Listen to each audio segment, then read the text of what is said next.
अस्सलाम वालेकुम जी, मैं हूं अदील राजा। आप देख रहे हैं मेरा यूट्यूब चैनल। सबसे पहले तो सब्सक्राइब जरूर कीजिएगा और फीडबैक से जरूर आगाह करना है। साथ साथ दो यूट्यूब चैनल्स आपको रिकमेंड कर रहा हूं, वो जरूर देखिएगा। एक तो अदीना शिगरी साहिबा का यूट्यूब चैनल जरूर सब्सक्राइब कीजिए, बल्कि उनकी वीडियो के नीचे कमेंट भी कीजिए कि अदील राजा साहब ने यहाँ पर आपको भेजा है, क्योंकि अदील राजा साहब एक असर हाजिर के जदीद दानिश्वर हैं। क्योंकि उनका जो फ्लो है, जिस तरीके से वो गहराई में जाके स्टोरी करती है, मेरा नहीं ख्याल कि कोई और करता है स्टोरी। साथ साथ मेरे दोस्त है जुबैर अली खान, उसका वीलॉग भी आपने जरूर देखना है, सब्सक्राइब करना है। उधर भी जाके कमेंट जरूर करना है कि भाईजान अदील राजा की वजह से मैं यहाँ पर तशरीफ लाया हूँ, वरना मैं आपको फिटे मुंह भी ना कहता। तो ये दो काम आपने जरूर करने हैं। अच्छा, बात करेंगे आज तरीके तहफ़्फ़ुज़ आइन की। एक 2 रोज़ा बड़ी लंबी चौड़ी कॉन्फ्रेंस हो गई जनाब। ठीक है, वो कॉन्फ्रेंस हो गई और सब कुछ हो गया, लेकिन उसको हम क्या करें, इस पर बात करेंगे। फिर बात करेंगे जनाबे वाला शोबाजियाँ, थोड़ी मीडिया के ऊपर, थोड़ी अदलिया के ऊपर, थोड़ी मईशत के ऊपर, ये सारी बात भी कर लेते हैं। और आखिर में आपको एक झूठी सच्ची कहानी सुनाऊंगा, एक सरकारी हाजिम की और काशिफ अब्बासी साहब की। क्या उसका नाम है, वो दोनों दिखाऊंगा आपको। वो कहानी एक सुनाऊंगा जो कि बहुत ही ज़्यादा इंटरेस्टिंग कहानी है, आपको पसंद आएगी वो कहानी। शुरू करते हैं जनाब। आज सुहेल अफरीदी साहब ने भी कहा, पाकिस्तान की इस्टेब्लिशमेंट इस टाइम सोशल मीडिया है। सोशल मीडिया ही वो चीज़ है जो हकीकत है वो दिखाती है, जो सब कुछ सामने लेके आती है। इस टाइम प्रॉब्लम भी सबसे बड़ी सोशल मीडिया ही बनी हुई है। सोशल मीडिया के अलावा कोई प्रॉब्लम नहीं है। सोशल मीडिया ही डंडा उठाए फिर रहा है। और मैं बार बार ये कह चुका हूँ, किसी को समझ नहीं आती। हमारे मुल्क के अरबाब इख्तियार जो हैं, जो पुराने बाबे हैं, उनका दिमाग काम नहीं करता। कोई सोशल मीडिया को शैतानी मीडिया करार देना शुरू करता है, कोई इसको दुश्मन का मीडिया।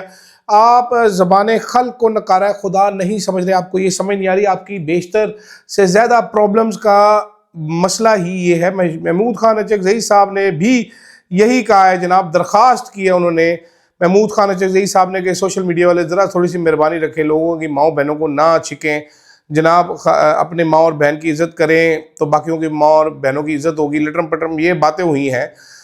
सुहेल अफरीदी साहब ने लाइन बोली है एग्जैक्टली। आज पाकिस्तान की सबसे बड़ी एस्टेब्लिशमेंट, पाकिस्तान का सोशल मीडिया, जो पूरी दुनिया को हकीकत दिखा रहा है, आप लोगों का असली चेहरा दिखा रहा है। प्रॉब्लम ही ये बन रही है इस टाइम पे, इसके अलावा कोई प्रॉब्लम नहीं है। लेकिन मुझे तरीके तहफ़्फ़ुज़ आइन, ये जो 2 रोज़ा कॉन्फ्रेंस हुई जिसपे 40 लाख रुपया लगे, जिसमें से 10 लाख रुपया मुस्तफ़ा नवाज खोखर साहब ने दिया, 5 लाख अचकज़ई साहब ने दिया, 5 लाख जनाब अल्लामा राजा नासिर अब्बास ने दिया, 5 लाख बाकी तमाम पूरी की पूरी पीटीआई ने दिया। 40 लाख रुपया आपने लगा दिया है 2 दिन के अंदर अंदर। मुझे ज़रा ये समझा दीजिए कि आप लोगों ने खटिया क्या है।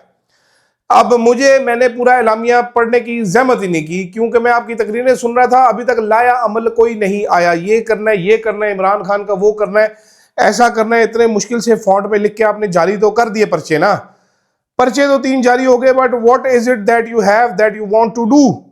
मुझे ये समझा दीजिए। आपके इन 2 रोज़ों में आपने वो गाना सुना ना, 10 मैं की प्यार विच खटिया कुंडी नाल बज जा तू कटे आते कटे हो।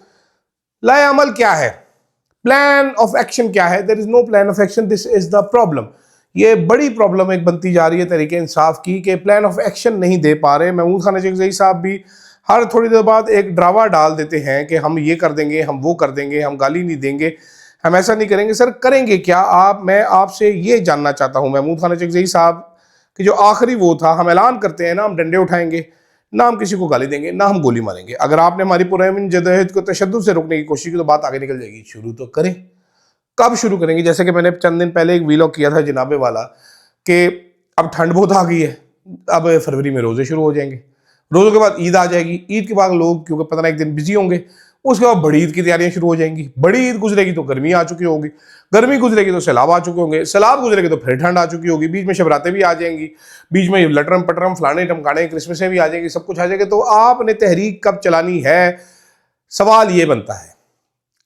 उसका कोई जवाब मुझे आज की आपको समझ आया हो कि कब आना है तो मुझे बता दीजिए कि इन्होंने सड़कों पे कब निकलना है, इन्होंने क्या करना है। बाकी ऐलान छलान इनके मैंने काफ़ी सारे पढ़ लिए हैं, ठीक है। और सुहेल अफरीदी साहब की बड़ी अच्छी तकरीर थी। एक लाइन जो उनकी मुझे बड़ी पसंद आई वो मैं आपको बताता हूँ कि इमरान खान और बुशरा बीबी को आपने अपनी ज़ातिया ना और बुग़्ज़ में कैद रखा है। ऐसे नहीं चलेगा, ऐसे नहीं चलेगा तो उसके लिए आपको कुछ करना पड़ेगा।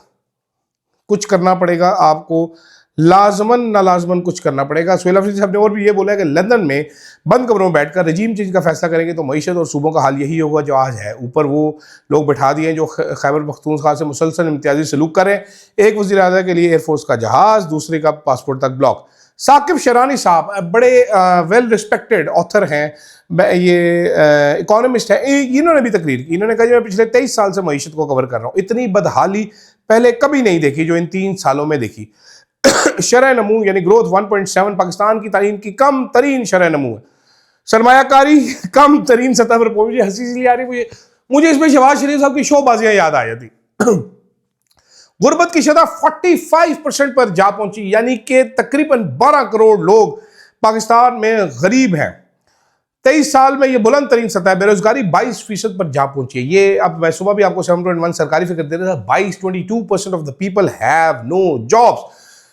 जस्ट इमेजिन, आप जरा सोचिए 22% लोगों के पास कोई नौकरी नहीं है यार, कोई नौकरी नहीं है। मैं सुस्त आदमी हूं, मैं फूड पांडा शांडा पे चीजें मंगवा ले तो आपकी सोच है कैसे कैसे सोने जवान लड़के बेचारे ये मोटरसाइकिलों पे ये काम कर रहे हैं, और ऊपर से ये कसाई लोग नेट बंद करके उनके वो काम भी वाड़ देते हैं। पिछले 3 सालों में मुल्क का हर शोबा जिंदगी तबाह हुआ, मां स्वाय हुक्मरान तबके के। हुक्मरान तबका क्यों खुशहाल है? उन्होंने 3 साल में अवाम पर 50 ट्रिलियन रुपए के टैक्सेस लगाए। इन 3 साल के टैक्सेस पिछले 17 साल के बराबर है। इस टैक्स का सारा पैसा उन्होंने अपने ऊपर खर्च किया। 2024-25 में 18 ट्रिलियन रुपए टैक्स इकट्ठा किया, जिसमें 9 ट्रिलियन सूद की मद में गया। बाकी 9 ट्रिलियन तकरीबन 53 अरब डॉलर उन्होंने अपने मराद पर खर्च किए। ये तारिक शराजी साहब हैं कि साकिब शरानी साहब हैं?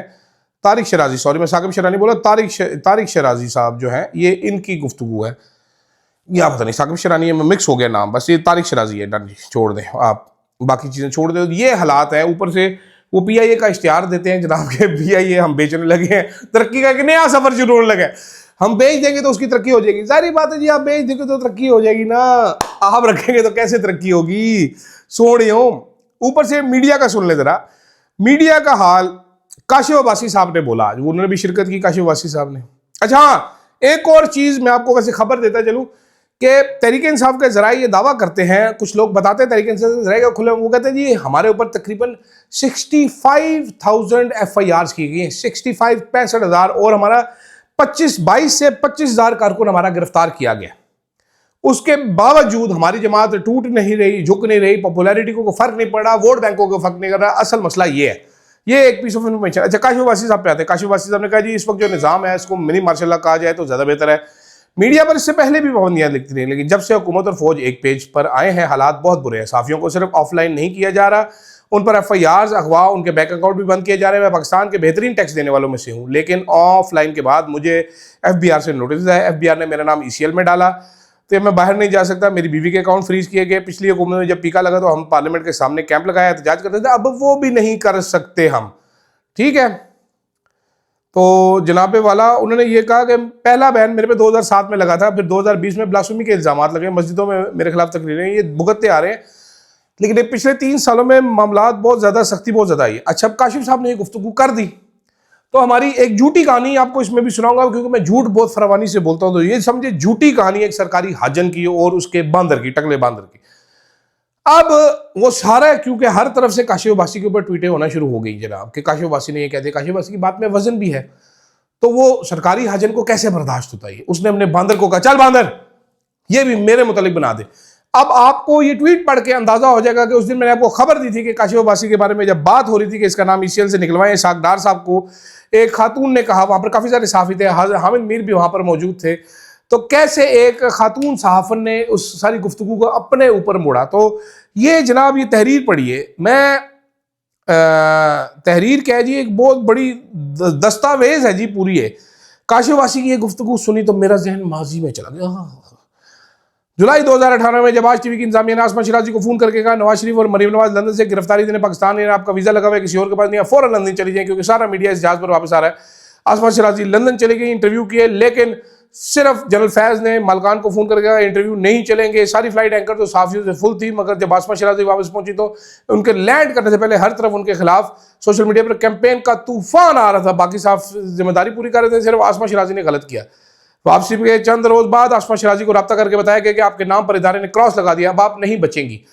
ये जी दावा किया गया कि आसमा शिराजी को ये कहा गया, लेकिन आसमा शिराजी के बारे में आपको ट्रैक रिकॉर्ड बता दूं, आसमा शिराजी वो हैं जिन्होंने फुल मिठाइयाँ भी खाई हैं, फुल गाजरें भी खाई हैं, इनके टिड्डे में पीर भी नहीं, इनको कभी ऑफ फेयर नहीं किया गया, इनको कभी किसी नौकरी से नहीं निकाला गया, इनके लिए हमेशा अच्छी नौकरी का बंदोबस्त पहले से किया जाता है, इनके ऊपर एक दिन के लिए बैन नहीं लगा।